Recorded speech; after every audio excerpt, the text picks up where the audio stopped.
طاعت شایسته رحمان نکردم. وای وای. در جوانی طاعت شایسته مشکل می نمود. مشکل خود را چرا آسان نکردم؟ وای وای. با پدر نااهل بودم، از غرور و جاهلی با برادر شفقت و احسان نکردم. وای وای. امر و نهی حق تعالی را نآوردم به جای، خواندم و دانستم و فرمان نبردم. وای وای. راهزن ایمان مرا از راه حق گمراه کرد، پشت بر قول بد شیطان نکردم. وای وای.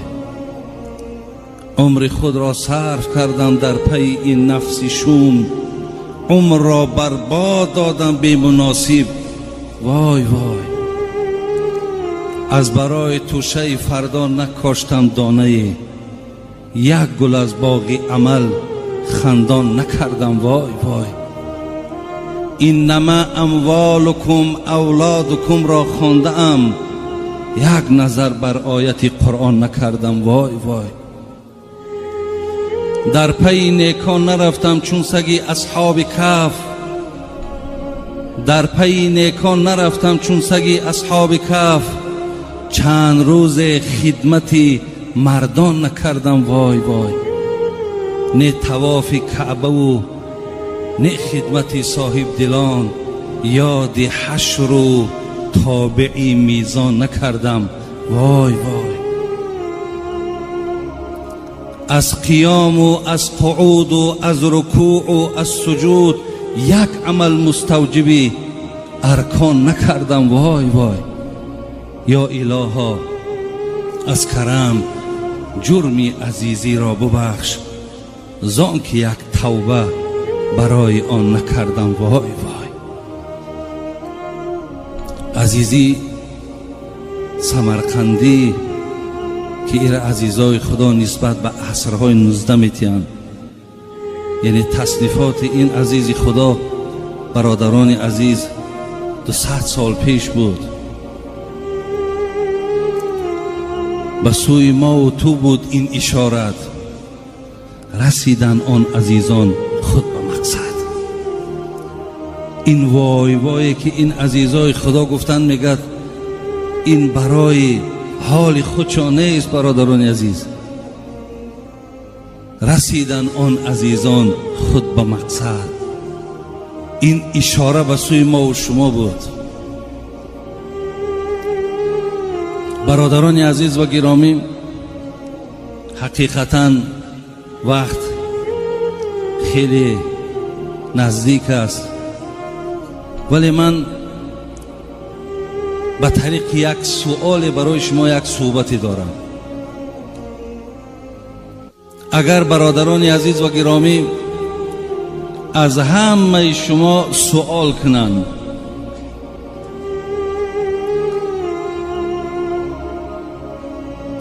کدام نعمتی هست که خدا به شما داده است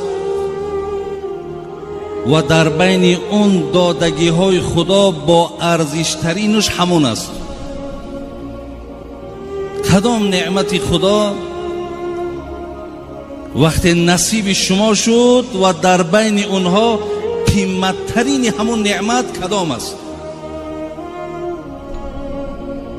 برادران عزیز،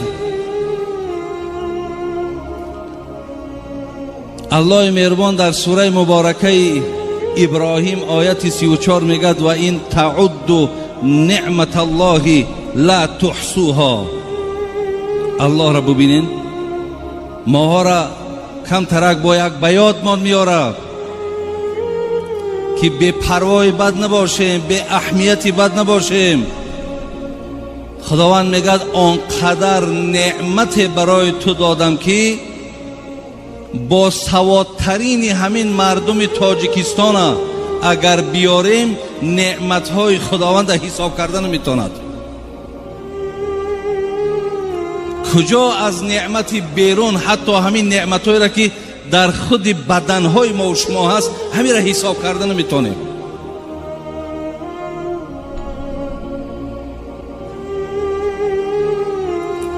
پس برادران عزیز و گرامی، همین است که حبیب خدا گفتند عملهای شما را جنت نمیبرد. گفتن حضرت خود شما را هم عملهاتون جنت نمیبرد؟ گفت خود من هم عملم جنت نمیبرد، مرا رحمت خدا به جنت میبرد. زیرا در عوض این قدر نعمتی که خدا داده است برادران عزیز، با عبادت اینها را ما به جا آوردن نمیتونیم. پس وقتی که نعمت هایی که خداوند برای ما و شما داده بوده است به عدد بوده است، در حساب اونها ما و شما که لال ماندگیم حساب کردن نمیتونیم. پس سوال همین است، با ارزشترین نعمت در بین این نعمت هایی که الله بر ما داد چی هست؟ شاید برادرای عزیز جوابها هر گونه باشد. ممکن شخص گوید که فرزند بهترین نعمت خداست، شاید نفر گوید مال و ثروت بهترین نعمت خداست، شاید دیگر آدم پیدا شود گوید که تن صحت بهترین نعمت است، شاید کسی دیگر پیدا شود گوید زیبایی که خدا به انسان داده است بهترین نعمت است.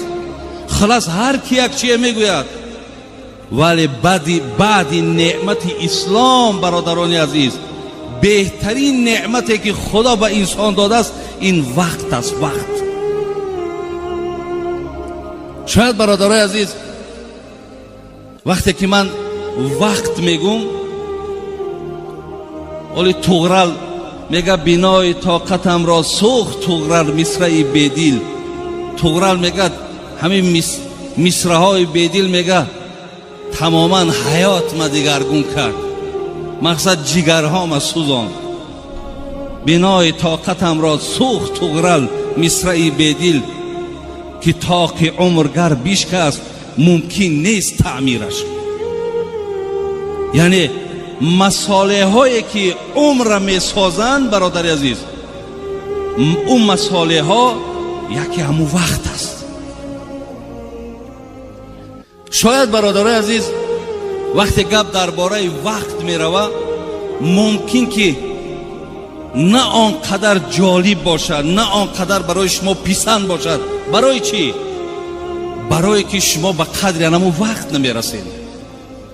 وقتی که شما به قدر وقت نمی رسید، ارزش وقت که نمی دانید، حتی در گیردش صحبت هم بسیار بی تأثیر می ماند.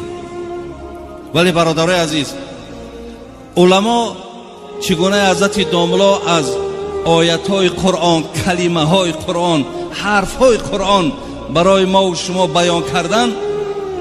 علما میگن در قرآن 74 جا خداوند با شب قسم خورد، 54 جا با روز قسم خورد. بینین خداوند میگه واللیل اذا یغشی والنهار اذا تجلی. خدای مهربان میگه والضحی واللیل اذا سجی. خدا میگه والفجر. خدا میگه ولیال عشر. خدا میگه والعصر. بین خداوند به چیزهای قسم میخورد که اونها ارزش دارند.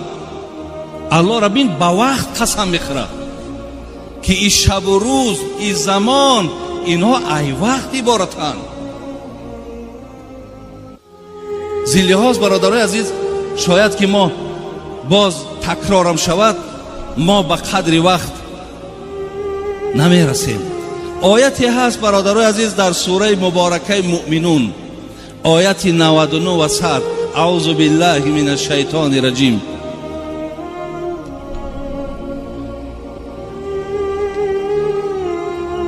اذا جاء احدهم الموت قال رب ارجعوني لعلی اعمل صالحا فيما تركته كلا انها كلمة هو قائلها ومن ورائهم برزخ الى يوم يبعثون. صدق الله العظیم.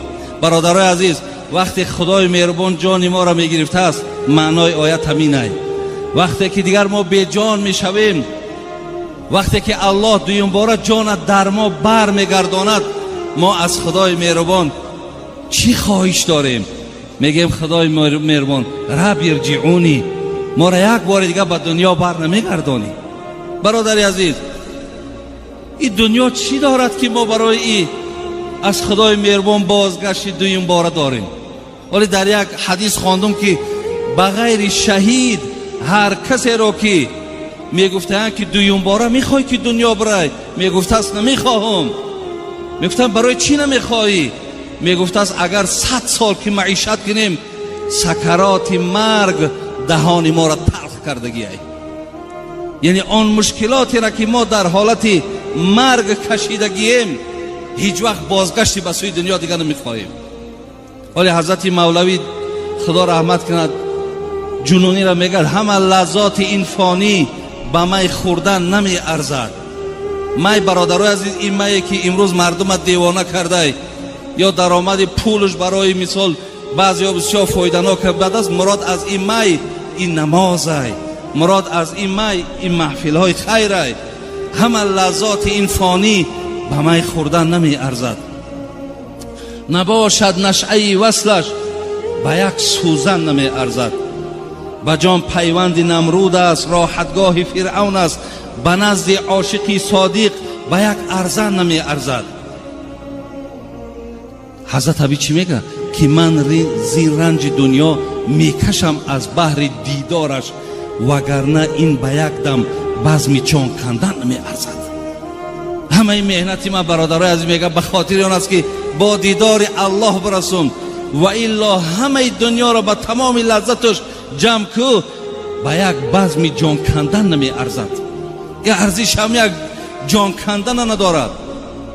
پس برادرای عزیز، از خداوند برای چی این بنده طلب میکرده؟ اینجا میگه لعلی اعمل صالحا فیما ترکت. خدایا من در دنیا در وقت بسیار به اهمیتی کردم، در وقت تماما اهمیت ندادم. میخواهم که همون به اهمیتی هایی را که در دنیا کردم، وقت های بیهوده را که گذرانیدم، میخواهم جبران او را با عمل صالح بگردانم.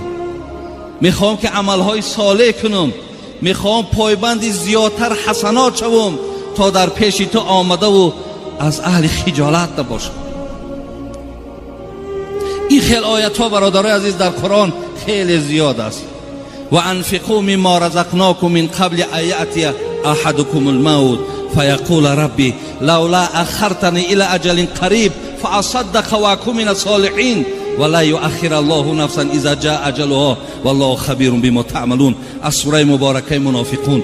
بین اینجا دم مردک زاره میکرده خدای اکیک تکمالش در دنیا کی مانده است، وقتی پیش خدا کی میرفته زاره میکرده است، میدیده است که دیگر از این ممسکی و از این مقصد دست بیچاره را نگرفتم، زاره میکرد خدای بگردانم باز پس برم تا که همون مال ما در راه خدا صرف کنم، بگردان تا برم عمل صالح کنم.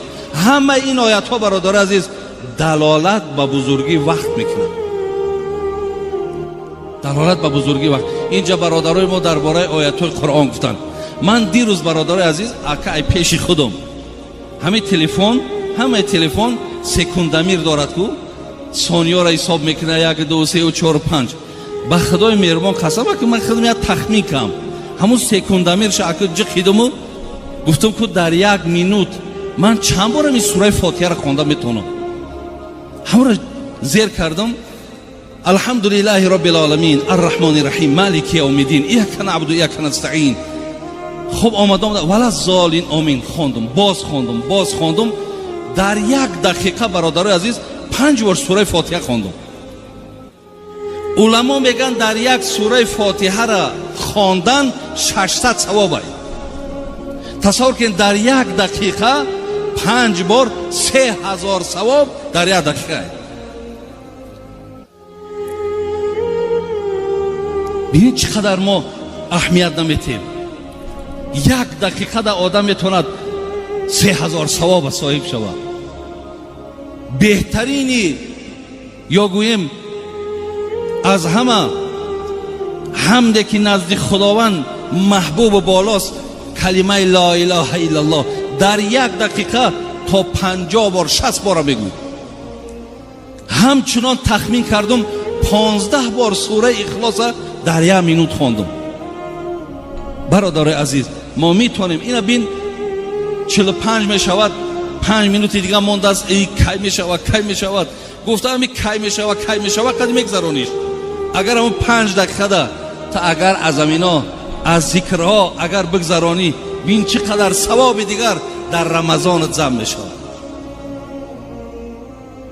زین لحاظ برادر عزیز وقت بسیار. حتی حسن بصری یک سخن زیبا داره، میگه وقتی که آفتاب روشن میشیده است روزی نو که می آمده است، میگه همین روز به آدمیزاد میگفته است ای فرزند آدم من شاهدی همه کارهای تو هستم، پایبندی کارهای خوب شو تا زیرا اگر من رفتم دیگر بازگشت ندارم. حقیقتا برادرای عزیز وقت کشتن وقت گذرانیدن راهش زیاده ولی وقت زنده کردن راه نداره. وقت کشی آسانه ولی وقت زنده کردن نیست برادرای عزیز و گرامی. یک قصه شیخ سعدی میارد، میگد ز عهد پدر یاد دارم همه، ز عهد پدر یاد دارم همه که باران رحمت بر او هر دمی. در آوان طفلیم لوح و دفتر خرید، ز بهرم یکی خاتم زر خرید. شیخ سعدی میگه خدا که پدر ما رحمت و مغفرت کنه دست ما گرفت، میگه و بردکم مقصد بازار کتابم خرید، لوازمات مثال تعلیمی را گرفت، حتی یه لوح هم برای قرآن خوانیم گرفت. ولی دادرای عزیز ما و شما عجیب شیدگیم، همین قدر قرآن خوانی دور شیدگیم، نمیدانم برای چی سببه که شما قرآن نمیخوانیم. یک نفر میگه نزد حضرت انس روایت میکنه، میگه یک کس پیغمبر گفت هل تزوجت؟ زن گرفتی؟ گفت والله لا، گفت ما عندي ما اتزوج به، حضرت قسم به بزرگی خدا زن ندارم، یکی یگون مالی ندارم زن بگیرم. برادر از پیغمبر چیز گفت؟ گفت الیس لک قل هو الله احد؟ گفت سوره قل هو الله احد میدونی؟ گفت بله. گفت ثلث القرآن، این سیاق قرآن است. گفت الیس لک اذا جاء نصر الله والفتح؟ سوره اذا جاء را میدونی؟ گفت میدونم. گفت ربع القرآن، این چهارک قرآن است. همچنان گفت سوره کافرون میدونی؟ گفت میدونم. گفت ربع قرآن است، چهارک قرآن است. گفت سوره اذا زلزلت هم میدونی؟ گفت میدونم. گفت این از چهارک حصه قرآن است. بعد حضرت آخر گفت تزوج زن بگی. مقصد زیاد که سوره قرآن است، زیاد که تلاوت قرآن است. یعنی از مال از زن و ای فرزند ده گفت تلاوت قرآن مهمتره.